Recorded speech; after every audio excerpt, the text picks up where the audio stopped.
সিন্ধু হিন্দোল কাব্যগ্রন্থের বাসন্তী কবিতাটি কাজী নজরুল ইসলাম ১৯২৭ খ্রিস্টাব্দতে লেখেন। ১৯২৩ খ্রিস্টাব্দ থেকে ১৯২৯ খ্রিস্টাব্দকে কল্লোল যুগ বলা হয়। বাসন্তী কবিতাটি এই কল্লোল যুগে লেখা। এই সময় কিছু নবীন কবি রবীন্দ্র প্রভাব থেকে মুক্ত হয়ে এক নতুন আধুনিক ভাবধারায় কাব্য রচনা শুরু করেন। কাজী নজরুল ইসলামও এই কবিদের মধ্যে ছিলেন। প্রত্যেক কবি কল্পনা বিলাসী এবং কল্পনার সঙ্গে বাস্তব মিশিয়ে তাদের কাব্য সৃষ্টি করেন। এই কবিতাটি পড়ে আমার মনে হয়েছে, ফুল ফুটুক না ফুটুক আজ বসন্ত। প্রত্যেকটি ঋতুর মধ্যেই আগামী ঋতু ঘুমিয়ে থাকে। কবির কল্পনায় শীতের শেষেই বসন্ত ঋতুর আগমন ঘটেছে। নীল আকাশ পলাশে শিমুলে লাল হয়ে গেছে এবং প্রকৃতিতে হরি খেলা শুরু হয়েছে। রাধাকৃষ্ণও এই হরি খেলায় আনন্দে মেতে উঠেছেন। কবি রাধাকৃষ্ণের প্রেম কথার মধ্যে দিয়ে ঈশ্বরের প্রতি জীবকুলের মিলনের চরম আকুলতা বোঝাতে চেয়েছেন। কবিতা বাসন্তী, কবি কাজী নজরুল ইসলাম।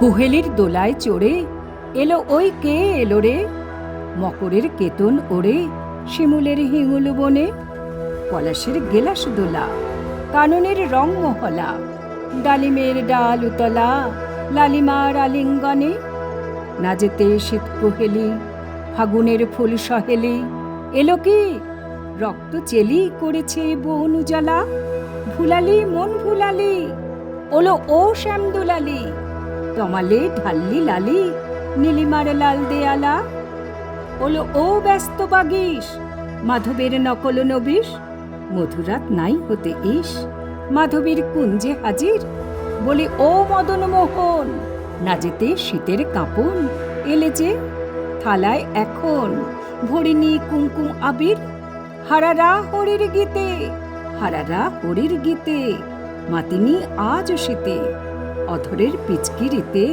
পড়িনি পানের হিঙুল, গাহিনী কোয়েল সখী মরল গরল ভখি, এখুনি শ্যাম এলো কি আসেনি অশোক শিমুল, মোরা সই বকছি মিছে মোরা সই বকছি মিছে, ওলো দেখ শ্যামের পিছে এসেছে কে এসেছে, দুলে কার চেলির লালি, তখনই বলেছি ভাই আমাদের এমান বৃথাই, এলে শ্যাম আসবে নিরাই শ্রীমতী শ্যাম দুলালি, পৌষের রিক্ত শাখায় বধূ যেই বংশী বাজায়, নীলাবন লাল হয়ে যায় ফুলে হয় ফুলেল আকাশ, এলে শ্যাম বংশীধারী গোপনের গোপ ছিয়ারি, ফুল সব শ্যামপিয়ারি ভুলে যায় ছাড় গেহবাস, সাতাশে মাঘ বাতাসে যদি ভাই ফাগুন আসে, আঙনে রঙন হাসে আমাদের সেই তো হরি, শ্রীমতীর লাল কপলে